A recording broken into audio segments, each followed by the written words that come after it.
Party के रूप में नहीं लेते हैं। मैंने आपको बताया कि जन स्वराज का उद्देश्य ही ये है कि बिहार में एक नया दल बने। बिहार में 50% आधी से ज्यादा लोग ऐसा समझते हैं कि अगर बिहार में सुधार होना है, ये आंकड़ा याद रखिए, 50% से ज्यादा लोगों का मानना है कि बिहार में एक नया दल, नया विकल्प बनना चाहिए। क्योंकि जनता पिछले 30 साल से लालू, नीतीश, भाजपा से यहाँ त्रस्त है। उन्होंने देखा है कि उनके जीवन में सुधार नहीं हो रहा है, लेकिन लोगों को रास्ता नहीं दिख रहा है, किसको वोट दें। यही दल है। सामान्य आदमी अपने अकेले दल तो बना नहीं सकता है। तो जन स्वराज वो अभियान है कि लोगों की ताकत को एक साथ किया जाए, ताकि सब लोग मिलकर वो विकल्प बनाएं जो सब लोग खोज रहा है। बिहार में हर आदमी कह रहा है कि भैया नया विकल्प होना चाहिए, लेकिन लोगों को ये नहीं समझ में आ रहा है कि वो नया विकल्प कैसे बनाया जाए, कौन बनाए। इसीलिए जन स्वराज अभियान है कि आपको हम बताएं, समझाएं कि कैसे ये विकल्प बन सकता है। जो हमने 10 बरस काम किया है अपने जीवन में, हम पहले नेताओं को सलाह देते थे, दलों को सलाह देते थे कि कैसे वो अपने दल को संगठित कर सकते हैं, कैसे वो चुनाव लड़कर जीत सकते हैं। तो जो काम हम पहले दल और नेता के लिए करते थे, वही काम हम बिहार की जनता के लिए कर रहे हैं कि अब आप लोग कैसे साथ में आइए और कैसे नया दल बनाइए। हमारे सलाह से नेता जीते, नेता के बच्चे जीत गए। अब मेरी सलाह से मेरा अपना मानना है कि बिहार की जनता जीतेगी, उनके बच्चे जीतेंगे, उनका जीवन सुधरेगा।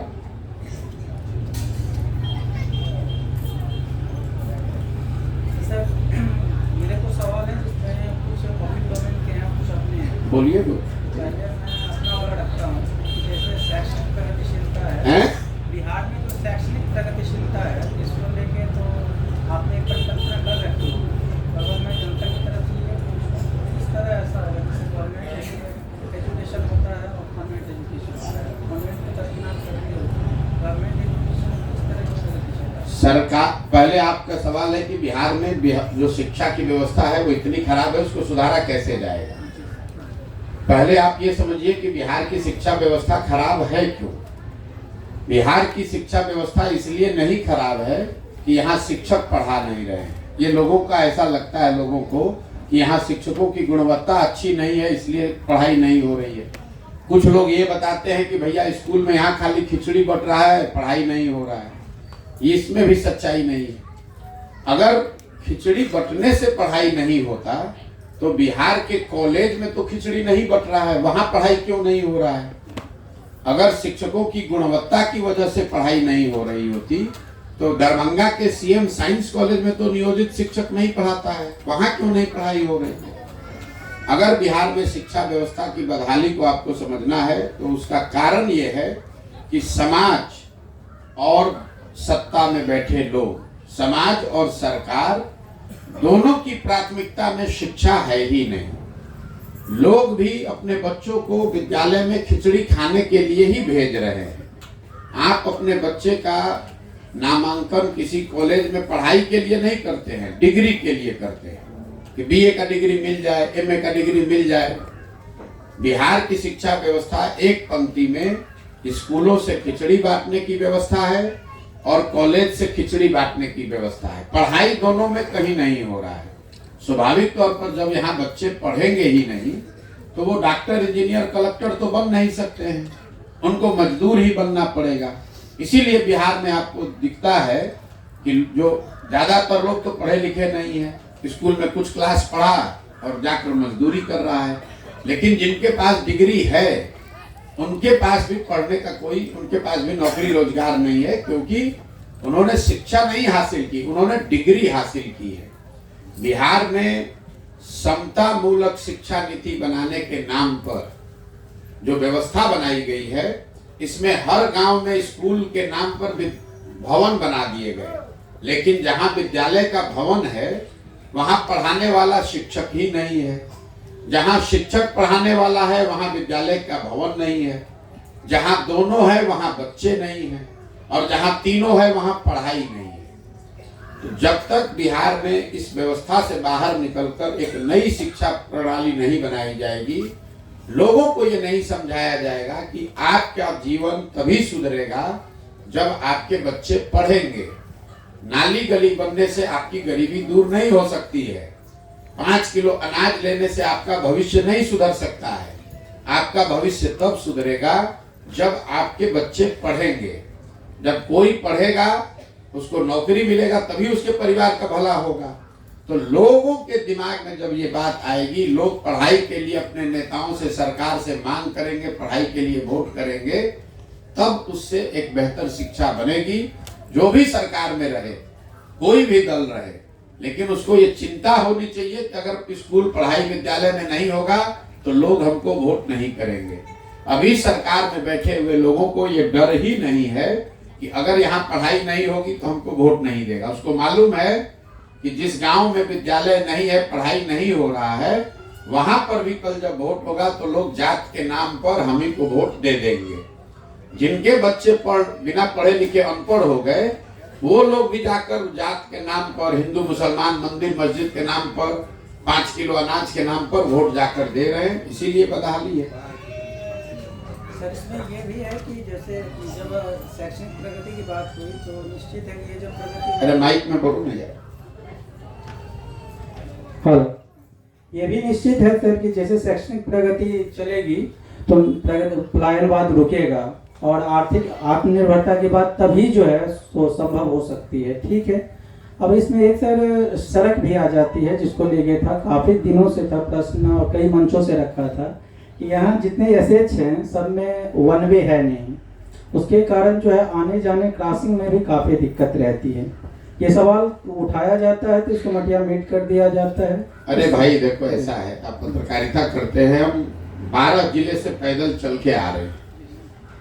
12 जिलों में शिवहर जिला ऐसा है जहां मुझे सड़क सबसे ज्यादा खराब देखी। दूसरे नंबर पर आपका दरभंगा जिला है। अभी तक हम जहां गए हैं, कहीं पर भी एक भी जगह सड़क हमको गांव में नहीं दिखा।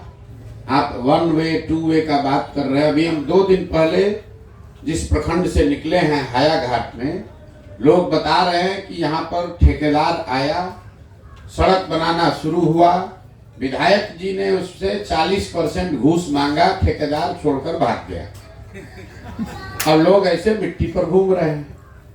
बिहार, दरभंगा की मैं बात कर रहा हूँ, अभी तक जितने प्रखंडों में हम गए हैं, जो सड़क की बदहाली मुझे दरभंगा में दिखी है, ये दूसरे किसी जिले से ज्यादा खराब है।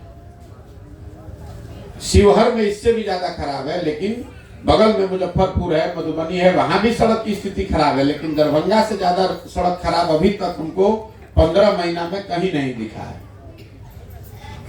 बोलिए, अगर आपके सवाल हो गए तो फिर मैं अगर एक तरह और जैसे सर, अरे हेलो, जैसे सर ये है कि मतलब जैसे सत्तारूढ़ पार्टी है वो कहती है कि जैसे हमारा सरकार गारंटी है, या गांव घर में भी देखते हैं कि अपनी समस्या के बावजूद लोग जो है नए विकल्प की तलाश नहीं करते और हमारा जन स्वराज उसी की बात करता है। तो जो पहले से माइंड सेटअप है उसको कन्विंस करने के लिए हम क्या करें? सिर्फ आपको नहीं बल्कि हम क्या करें, ये कहना। मेरे भाई ऐसा है, मैंने कहा ये आपका, यहाँ जितनी जनता बैठी है आप सब पत्रकार हैं।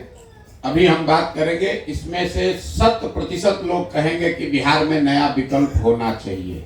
हम 4000 गांव में गए हैं, हर जगह लोगों से पूछते हैं नया विकल्प होना चाहिए कि नहीं। सब लोग कहता है भैया नया होना चाहिए। हम लोग त्रस्त हो गए हैं। अब जो गरीब आदमी है, लाचार है, गांव में रहता है, उसके पास साधन तो है नहीं, कैसे राजनीति करेगा, उसको समझ है नहीं कैसे दल बनाया जाएगा। तो जन स्वराज वो विकल्प है, जन स्वराज वो प्लेटफॉर्म है जिस पर आप अगर जुड़िएगा तो आपको प्रशिक्षण, आपको संसाधन, आपको व्यवस्था वो दी जाएगी ताकि आप राजनीति में आइए और सब लोग मिलकर नया दल बनाइए। जब देश आजाद नहीं था तो यही भारत के सारे लोगों ने मिलकर दल बनाया, अंग्रेजों से लड़ने की व्यवस्था बनाई, सब लोग एकजुट हुआ, अंग्रेज भागा। आज से 100 वर्ष पहले तो देश में ज्यादा गरीबी थी, ज्यादा लोग कम पढ़े लिखे थे, ज्यादा लोग अनपढ़ थे, लेकिन उसी गरीब अनपढ़ भारत के लोगों ने एक साथ मिलकर अंग्रेजों को भगाया कि नहीं भगाया? ये लोगों में, समाज में ताकत है। जरूरत इस बात की है कि कोई उनको रास्ता दिखाए ताकि सब लोग उस पर चले। कौन यहाँ बैठा हुआ आदमी है जो नहीं चाहता है कि उसके बच्चे को अच्छी पढ़ाई की सुविधा हो? कौन नहीं चाहेगा कि उसके बच्चे को घर पे बढ़िया भोजन मिले? कौन नहीं चाहेगा कि उसके बच्चे को रोजगार के लिए यहाँ घर परिवार छोड़कर न जाना पड़े? अब उसके पास कोई रास्ता नहीं है तो मजबूरी में किसी दल को वोट दे रहा है। जिस दिन लोगों को नया रास्ता विकल्प दिख जाएगा, लोग अपने आप उसको वोट देंगे। यहाँ हमको लोग कहता है कि भैया जात पर वोट पड़ता है। आप ये बताइए, यहाँ जितने लोग बैठे हैं अलग अलग जातियों के होंगे। यहाँ पर एक जगह सोना रख दीजिए, एक जगह पीतल रख दीजिए, और लोगों को बताइए कि इसमें से कौन सा आपको चाहिए, तो लोग क्या कहेंगे? किसी जाति का है वो यही कहेगा कि हमको सोना चाहिए। आपको हमको उस विकल्प को सोना बनकर समाज के सामने आना पड़ेगा। अब दोनों चोर है तो चोर में जिसको एगो अपना जात वाला चोर है उसी को लोग चुन लेता है। गलती जनता की नहीं है भाई। दोनों नेता जो खड़ा है दोनों चोरे दिख रहा है, तो पब्लिक कहती है चलिए दोनों तो चोरे है तो अपना जाते वाले चोर को दे देते हैं। लेकिन अगर उसमें कोई ईमानदार दिखेगा, अगर दोनों में कोई एक ईमानदार दिखेगा तो जनता इतनी बेवकूफ नहीं है। अगर कोई ईमानदार दिखेगा तो जनता उसको वोट देगी। नरेंद्र मोदी को वोट लोगों ने दिया है ना बिहार में। नरेंद्र मोदी के जाति के कितने लोग बिहार में रहते हैं? एक भी नहीं। लेकिन लोगों ने ऐसा समझा कि मोदी जी को वोट देंगे तो हमारा विकास होगा, तो लोगों ने जाति धर्म से ऊपर उठकर वोट दिया उनको। अब उन्होंने काम नहीं किया वो अलग बात है, लेकिन लोग तो जाति से ऊपर उठकर वोट दिए ही है ना भाई। यहाँ जितने लोग बैठे हैं, मान लीजिए इसमें 100 आदमी अगर है, 100 में 40-50 आदमी तो मोदी जी को वोट दिया होगा, भाजपा को। वो 40-50 आदमी मोदी जी के जाति का तो नहीं है। सिर्फ जाति की बात नहीं है। मैंने क्या बताया, जब दोनों लोग चोर दिखते हैं, दोनों गलत दिख रहे हैं, दोनों एक तरह के दिखते हैं, तब आदमी ये कहता है चलिए दोनों तो एक जैसा है, अपना जात वाले को दो कम से कम। अगर एक आदमी अच्छा दिखेगा तो बिहार की जनता में वो समझ है, वो ताकत है, लोग आगे बढ़ेंगे, उसका सही चुनाव करेंगे। हर आदमी परेशान है। हम अभी 15 महीना से पैदल चल रहे हैं, तो कितना लोग कह रहा है भैया अपना घर परिवार छोड़कर ही 15 महीना से पैदल चल रहे हैं। लेकिन यहाँ पर बैठे हुए जितने लोग हैं, इनके परिवार के बच्चे तो 10-10, 15-15 बरिस से घर छोड़कर बाहर ही रह रहे हैं। कभी छठ में कोई शादी ब्याह घरे पड़ा तो 10 दिन 15 दिन के लिए आया। तो हमने 15 महीने से अपना घर छोड़ा है, तो आप हमको समझ रहे हैं कि हम बहुत महान आदमी हैं, साधु महात्मा हैं। आपका बच्चा 15-15 साल से बाहर रह रहा है। एक बार बच्चा यहाँ 20 वर्ष का हो गया, वो झोला लेकर चला गया मजदूरी करने। जब तक उसके शरीर में ताकत है उसको बाहर मजदूरी ही करना है। बीच में छठ में 10 दिन 15 दिन घर 1 महीना के लिए आया, बाकी पूरे जीवन उसको बाहर ही रहना है। देखिए आज जितने लोग बैठे हैं, महिलाएं बैठी हैं, ज्यादातर बुजुर्ग साथी बैठे हैं और छोटे छोटे बच्चे खेल रहे हैं। जवान लड़कों की संख्या इसमें बहुत कम है। और यही नहीं, 4,000 गांव में मैंने ये देखा। जवान लड़के कहाँ हैं? नवयुवक सब मजदूरी करने रोजगार के लिए बाहर चला गया। तो इनको भी तो अपने परिवार के साथ रहने का सुख नहीं है। आपका बेटा भी, आप बीमार पड़ गए, आपका बेटा भी तो आपके साथ नहीं रह रहा है। आपकी शादी हुई, आप भी तो अपने पति के साथ नहीं रहते हैं। आपको भी तो अपने बच्चों के साथ रहने का अवसर नहीं है। ये बहुत बड़ा त्रासदी है बिहार में। यहाँ परिवार कोई ऐसा बचा ही नहीं है। इक्का दुक्का परिवार को छोड़ दीजिए, तो ऐसा परिवार बचा ही नहीं है जिसमें पति पत्नी बाल बच्चे माँ बाप एक साथ रहते हैं। कोई ना कोई मजदूरी करने के लिए, पढ़ाई करने के लिए, दवाई करने के लिए बाहर ही गया है। परिवार एक साथ रहना, एक साथ खाना, एक साथ पर्व त्योहार मनाना, वो तो बात बीते 50 साल में कभी यहाँ हुआ ही नहीं है।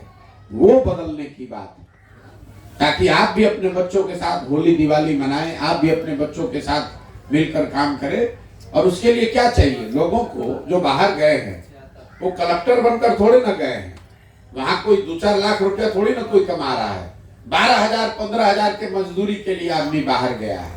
अगर 12-15 हजार रुपया का मजदूरी यहीं मिल जाए तो लोग क्यों अपना परिवार छोड़कर जाएगा? 12-15 हजार की मजदूरी उसको यहाँ मिलनी चाहिए। उसी से लोगों का जीवन बदल जाएगा यहाँ। ठीक है भैया, बहुत बहुत धन्यवाद।